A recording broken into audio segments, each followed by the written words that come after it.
Hey guys, this is RST instructor Chris Tyler, and it is my great pleasure to bring you this week's tour analysis because we have 51-year-old Davis Love III getting himself back in the winner's circle on the PGA Tour and really showing those young bucks out there he's still got it. So congratulations to Davis.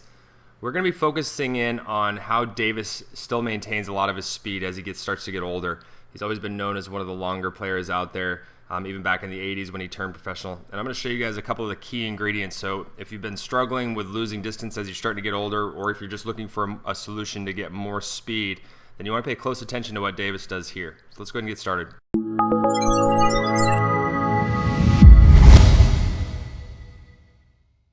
Okay guys, so those of you that are joining us on our YouTube channel, and before I get started with today's analysis, I want to let you know I'm going to go ahead and include a preview of a premium video called Lose the Right Hand.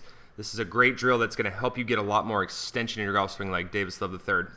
If you want to see that video in its entirety, then go ahead and click the link in the description below, and it'll take you right over where you can watch that video for free at any point. It's an awesome video, great drill, and it's going to help you get a lot of great extension. Remember, if you like this video, go ahead and click that thumbs up. If you have any questions or comments, please feel free to post those up, and I'll help you out as best I can. Also, click that subscribe button. You'll see all these videos as they come out every week. And let's go ahead and get started now. All right, guys, so we saw the 51-year-old Davis Love III show those boys that he still has it out there on the PGA Tour this past weekend. So congrats to Davis. He is a phenomenal swinger of the golf club and has always been really noted on how much speed he makes in his golf swing. And if you look at some of the videos back from the early 80s when he was turning professional into the 90s, a lot of his peers and a lot of the guys like Mark O'Meara and Greg Norman talk about exactly that, how insanely long he was. And it's really attributed to one big factor in Davis's golf swing. Now, Davis is a tall guy. He's 6'3", and he has the ability to make a ton of width. And he's able to turn that width into leverage in the downswing, and then that leverage is then turned into clubhead speed.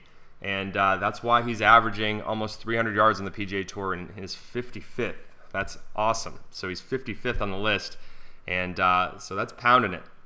So if you've been looking for a way to get more speed in your golf swing, then we need to talk about getting you some more width early on. All right, so let's look at Davis Love III here from a face-on perspective. All right, this is where our focus is going to be from a face-on at first. So you're going to see him load up into the right side. And here we are. This is the position of the club at the completed part of the takeaway where we got about 45 degrees of rotation from the shoulders. Notice that both arms are very straight here. So a lot of you, this may sound a bit redundant to, but this is extremely important. All right, this is extremely important in the golf swing because this helps us establish width and rotation early so we can in turn it into leverage. So if you've noticed that your arms are starting to collapse very early, what that can do is actually can shut your body down and not allow it to rotate fully. It can load up your shoulder girdles and it can load up your arms very quickly. And in turn, guess what? Your arc is going to be very narrow, and it's going to make you want to throw or use your arms and shoulders too much from the top of the swing down, which in turn is going to cause you to throw the club, and you're not going to have lag that you're going to need for speed. So extremely important to get the golf swing started off on the right foot by staying as wide as possible. So shift your weight into your trail side and get as wide as possible. All right, so now from here, we're going to focus on a down the line perspective. We're going to get up to the top of the swing, and I'm going to point out one area of Davis's golf swing that I'm sure a lot of you will comment on. But if you watch his right knee, he's got a lot of external rotation of his right knee here. Now, this has been one of his signature style moves that he's used for quite some time, and I think this has to do with a lot of the way he was brought up playing the game, and I'll get into that here in a little bit further here in just a minute. But what this external rotation of the knee does, okay, you see how the knee externally rotated, is allows him to continue to have mobility in his hips, which in turn has now allowed him to get a good full turn of his body. Okay, so it's okay for the hips to rotate. We want the hips to rotate, but we certainly want to create separation between the shoulder line and the hip line. The most important part is that your hips do not become unstable when they're rotating. Now that's the big difference, okay, is that they can rotate, just not unstable. And what I mean there is if you look at your golf swing on camera and you notice that your right hip is way up and your left hip is way down, where there's a good tilt to your pelvis, then chances are your hips have become really unstable. So you'll want to work on making sure that you're loading your trail side properly. Okay, so we're going to get wide, we're going to load our trail side up, and then it's our job, it's to do very little with the hands on the arms on the way down. All right, so let's go ahead and clear out some of these lines here so we can see. So we're going to clear these lines out, and then we're going to start to work and shift our body into our lead side here. I'm going to leave the width circle here. Okay, so you're going to see Davis start to really unwind and shift. All right, it doesn't really shift as much as a lot of golfers nowadays, where we'd see him make a big old shift over to the lead side. And this has a lot to do with the balance in his golf swing. That was what I was kind of talking about, the way he was brought up to learn how to play the game, is that his dad said, get out there and hit it as hard as you want, Davis, but just stay in balance. So a lot of times you'll see people that have these little nuances in their golf swing. Not bad things, just not something from an instructional standpoint that we would teach. But here we go, getting down into the hitting area. You're going to see this arc is now narrowed quite a bit. So you can see how his hands have now worked down in front of his body. Now, this is where a lot of amateur golfers really start to screw things up. And I'm saying that in a nice way, but the movement from the hands and the arms here, okay, all this movement that I'm showing you is being facilitated by rotation and shift of the body.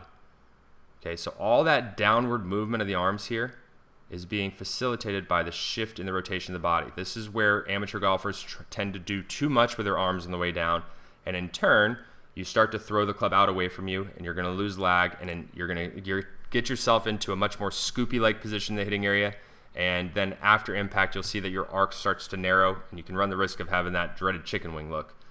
All right, so from a down-the-line perspective, I wanted to show you guys a couple of big points here. So you can see I'm going to get him into about the same spot here from a down-the-line perspective as I have him on face on.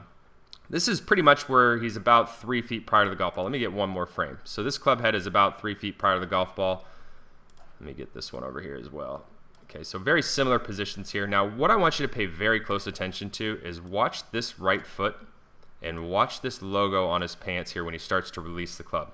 Okay, so we're about 3 feet prior to the golf ball. Let me go ahead and focus down the line. Now watch right here. So the club is releasing. Now watch the right foot and watch the logo on his pants. And we'll keep watching the club here. It's going to continue to move. It's continuing to move. It's crazy how still he can keep his body while he releases the club. So he's going to get a ton of extension through the hitting area, and that is the big time release. That's a great release. That's a great way to get speed in it. So my point here is that in order for you to be able to get a lot of speed, you've got to be able to have a lot of width early on. And then in your downward move, you need to do very little with your arms until they get down to the release point.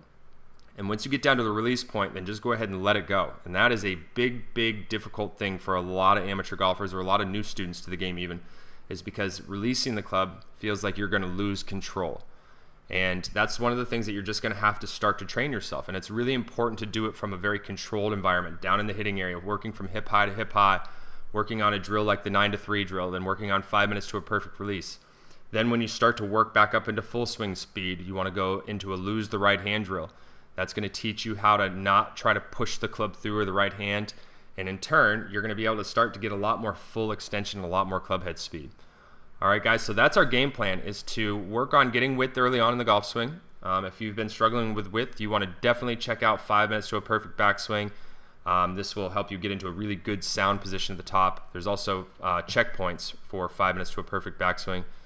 There's also some elevation videos all these videos that I'm going to be talking about will be over here to the right hand side of the video player under the recommended videos tab. So I'll put out a little game plan of videos for you guys to watch if you've been struggling with getting some width.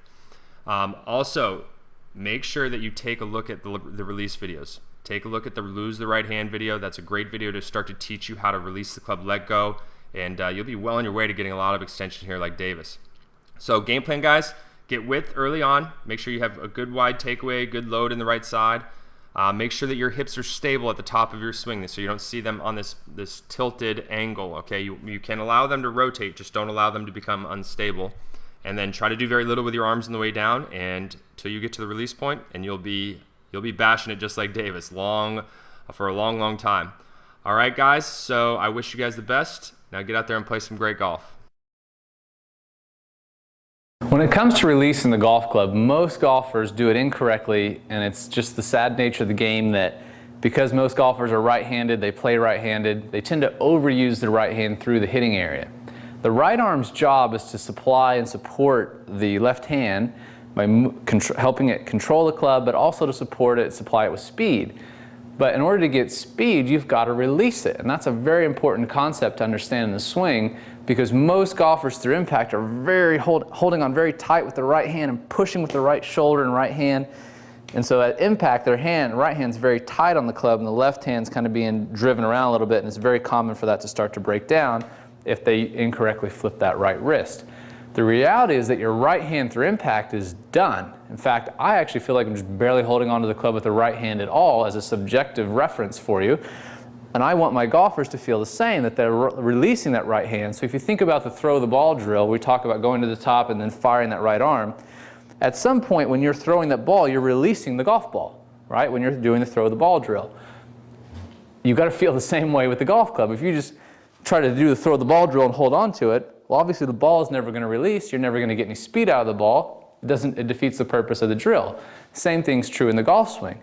If you try and bring the club down really quickly with your right arm, but then hold on to it with your right arm, you're kind of doing the equivalent of a check swing because you're not letting the club release.